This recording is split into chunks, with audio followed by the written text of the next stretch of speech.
I had my first portrait shoot and I made 4 key mistakes, and a lot of them were based in my gear and my planning. So by the end of this video, I'll let you know the errors that I made so that you don't miss out on any of your famous shots that are down the line.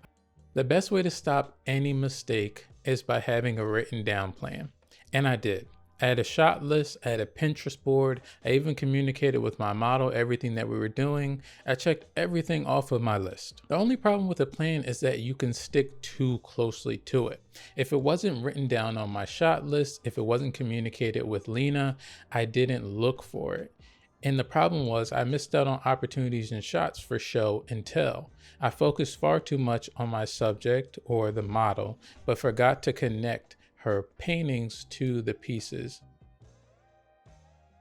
The next piece is having far too much gear. The problem with my shooting style that day is that I had a Nikon D700 and then I also had my Mamiya RB67. And if you have a Mamiya, you know that you need a light meter, you need a tripod, and depending, you might need 2 different viewfinders, which I have all of these things. And it can become a bit draining when you have to switch between viewfinders. You have to make sure that you're metering correctly. You have to understand if you're looking down into the viewfinder that it's gonna be inverted in some way.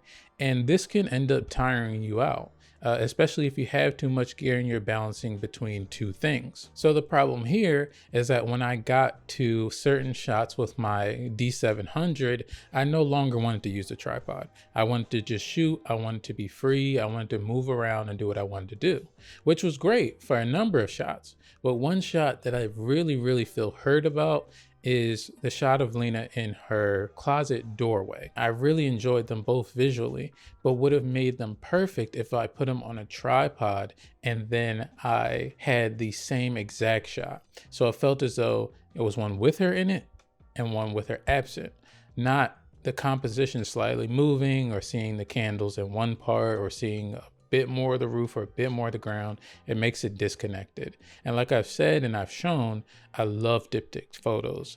So missing that opportunity and it being right there hurt me so much. And honestly, I feel like this is the only shot that this one affected, but it was one of my favorite shots. So it hit a little bit more. But because of that, the way I think that this one could be fixed is leaving some of the gear at home, or at least until I'm more comfortable with multiple setups so that it doesn't feel so draining or it doesn't feel so halty or anything like that. Connecting with your model is everything, and swapping between lenses can halt your synergy and also halt the shoot. But of course, it also can mess up opportunities. I had this adorable picture that was shot in 28mm, but I feel as though it would have been perfect or at least ideal in a 50mm, just because of how the background was laid out and how everything looks.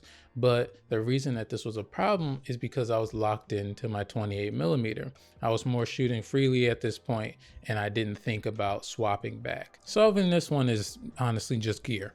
I've been looking at now the Nikon 24mm to 70mm 2.8. And I'm starting to think that a zoom lens is a necessity maybe for me when doing these portrait photo shoots.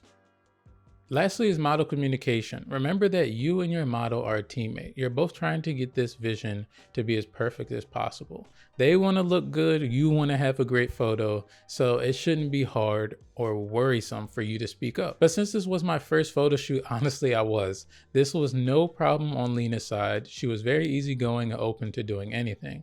But I felt as though I didn't want to tinker too much with her natural layout, since that was the theme of my project overall. But what I think would have been a great balance is taking your organic shots where everything's laid out normally, and then after you check off those particular shots, you can start to tinker or move things around. You don't have to fully rewrite the story, but you can make the story better by adding certain elements, taking certain things out, and having a little bit more fun with the shoot. Now that I've shared my errors, let me know if you've came across any of these. And if you have any that I should be worried about, please let me know. I'm all open ears. Photography is a constant learning process. Here's another one of my videos that you might want to check out here on this channel.